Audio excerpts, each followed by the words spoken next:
Ayun ho, magandang araw po sa ating lahat mga ma'am sir. Dito ako sa bayan po ng Umingan. From town proper, mga 500 meters lang siguro to. So, malapit po ng town proper to. So, residential po ito. Nakabakod na yung property. May sukat na 1,200 square meter. Siguro nasa 18 meters yung frontage nito. Nandito tayo sa part na likod. Ayan. Dating school to sa likod. Pero ngayon sarado na bro. Hindi, open pa yan. Ayan, school. Yan, so may school dito malapit. Tapos may mga business ano na rin dyan. Malapit sa Alphamart, ganyan. Sa hospital, palengke, malapit sa palengke. So ito, may mga puno siya. Duhat to, duhat. Tapos tama rin sa may star apple.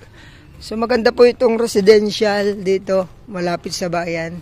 So kapag malapit sa bayan, medyo pricey din yung property, yung ating ano natin. Titled property. Mga ma'am sir. So ito, papunta tayong harap. Ito, caretaker po ito, pero babayaran naman daw. So may manggap. Ayan. May malamig dito kasi may mga puno na ng mangga tsaka langka, abukado. May mga milina din po ito. So dito, papunta sa harap, from Provincial Road, walking distance lang siya. Pero ito barangay road siya, naka-barangay road. Ayan, safe yung property kasi nakabakod, both side. Front naman nakabakod, likod bakod na rin. So kailangan din lang po itong linisan. Pwedeng gawin nga ito pagka patayuan ng boarding house, parintahan ng bahay, ganyan, kasi marami na rin naghanap ng renta dito sa bayan ng Umingan. Ayan po yung tulay, nagdudugtong papuntang Sangkintin.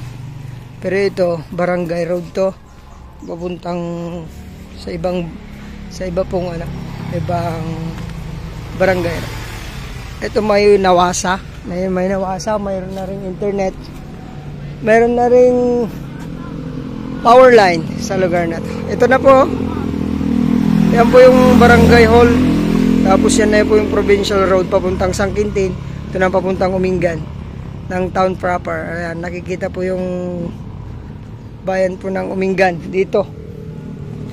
Ayan, sa malapit po sa town proper. Ayan. So ito yung kanyang frontage. Ayan, ang ganda po. So mga to, yun, tama si tatay, mga 18 meters. Papuntang mga barangay pa yan, diba? Dito, Purok 7. Yan. From 2 to 7. Okay. Ito yung property na ino-offer po namin. Ano to?